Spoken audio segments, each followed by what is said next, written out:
Hey folks, Jason Steele, broker, your Gray Bruce and Simcoe Real Estate Authority. Today we're going to talk about waivers, notice of fulfillments, and the amendment to the agreement of purchase and sale. What do these forms have in common? Stay tuned. We're going to tell you.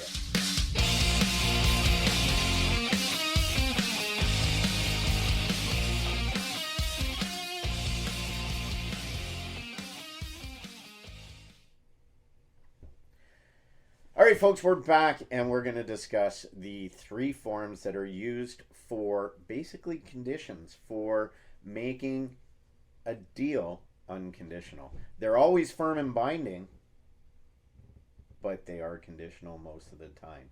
So these forms are used to turn those conditions into unconditions. So let's go here. So we have the waiver, we have the notice of fulfillment, and we have an amendment. So let's talk about the amendment first. The amendment is a form that is used to change any of the terms within the agreement of purchase and sale. The downfall, the pitfall is using them to remove conditions is a matter of having both buyer and seller agree. One of them, whoever wrote it, the opposite person, has to accept the amendment of agreement of purchase and sale. And that could be a problem. They're in the hospital, they're on vacation, they don't have cell service to sign the paperwork. That could be an issue. So that form isn't often used for removing conditions. It's only when we want to change something and we have time to do it.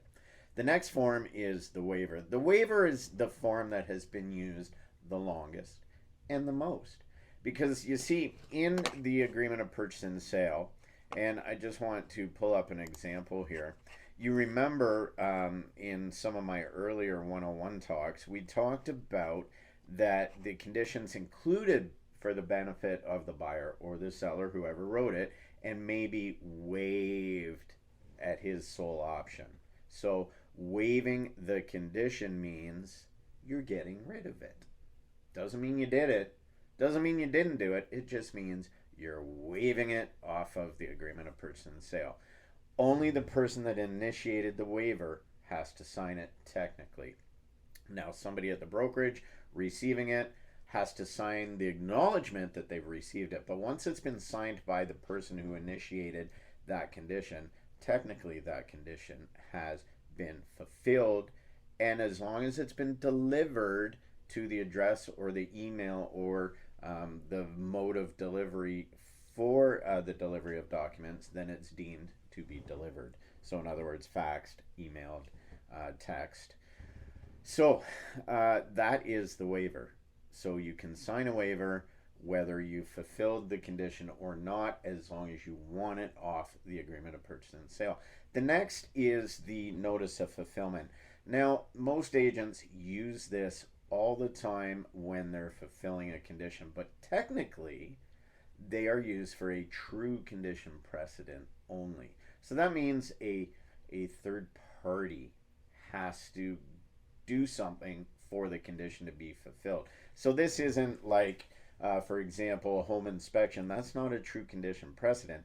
That's a condition precedent.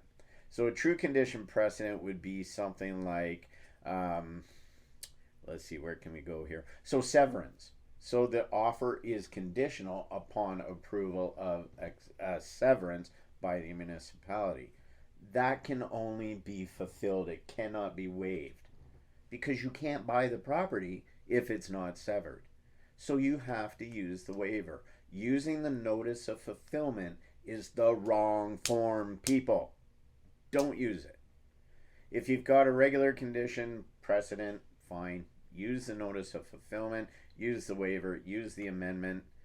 Just remember, the notice of fulfillment is used mainly for true condition precedent.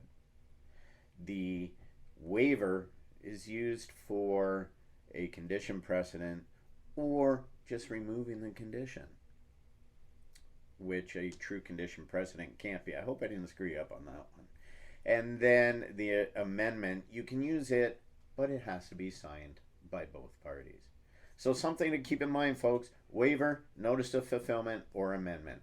Talk to your realtor. Ask the difference. If they don't know, talk to your lawyer. Thanks so much, folks. Jason Steele, broker, your Grey Bruce Simcoe, real estate authority.